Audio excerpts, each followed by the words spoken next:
വനവാസത്തിന് പോകാൻ തയ്യാറെടുത്തിരിക്കുകയാണ് നമ്മുടെ V D Satheesan. Satheesan ഒരു വക്കീലാണ്. വെറുതെ പേരിൻ്റെ ഫ്രണ്ടിൽ അഡ്വ എന്ന് ചേർക്കാൻ വേണ്ടി വക്കീലായ ഒരു വ്യക്തിയല്ല. ഹൈക്കോടതിയിലൊക്കെ വാദിച്ചു കൊണ്ടിരുന്ന ഒരു ആളാണ് സതീശൻ. അതെല്ലാവർക്കും അറിയാവുന്ന കാര്യമായിരിക്കും. അത്യാവശ്യം ബുദ്ധിയും വിവരവും കഴിവും ഒക്കെ ഉള്ള ഒരു വ്യക്തിയാണ് വി ഡി സതീശൻ. ആ സതീശൻ വന്ന് UDF വിജയിക്കും, ഭൂരിപക്ഷം നല്ലതല്ല എന്നുണ്ടെങ്കിൽ പിന്നെ നിങ്ങൾ എന്നെ കാണില്ല എന്നൊക്കെ പറയണമെന്നുണ്ടെങ്കിൽ സതീശൻ്റെ മനസ്സിലിരിപ്പ് വേറെ തന്നെയാണ്. വേറെ ഒന്നുമല്ല, മടുത്തു.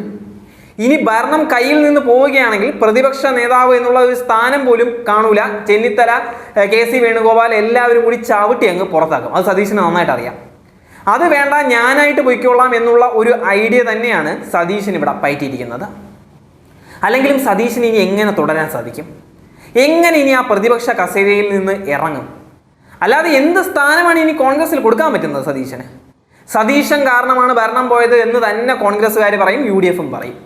അതിന് സണ്ണി ജോസഫ് ആണെങ്കിലും ശരി, മുരളീധരൻ ആണെങ്കിലും ശരി, അതാരാണെങ്കിലും ശരി, സതീശനെ എങ്ങനെ വെട്ടണമെന്ന് നോക്കിയിരിക്കുകയാണ് എല്ലാവരും. അതുകൊണ്ട് തന്നെ ഇനി രാഷ്ട്രീയമേ വേണ്ട എന്ന് പറഞ്ഞ് വീട്ടിൽ കുത്തിയിരിക്കാൻ തന്നെയാണ് സതീശന്റെ മോഹം. അത് തന്നെയാണ് നമ്മൾ കഴിഞ്ഞ ദിവസം കണ്ടത്. അല്ലാതെ സതീശൻ UDF വിജയിക്കുമെന്ന് വിശ്വസിക്കാൻ മാത്രം മണ്ടൻ ഒന്നുമല്ല. കാരണം ഇവിടെ ഒരു ഭരണവിരുദ്ധ വികാരം ഇല്ല എന്നുള്ളത് തന്നെയാണ്. ഇനി പിണറായിയുടെ ആരോഗ്യം നല്ലതാണ് എന്നുള്ളത് കൊണ്ട് തന്നെ 2026-ലും LDF തന്നെ വരും എന്നുള്ളത് തീർച്ചയാണ്.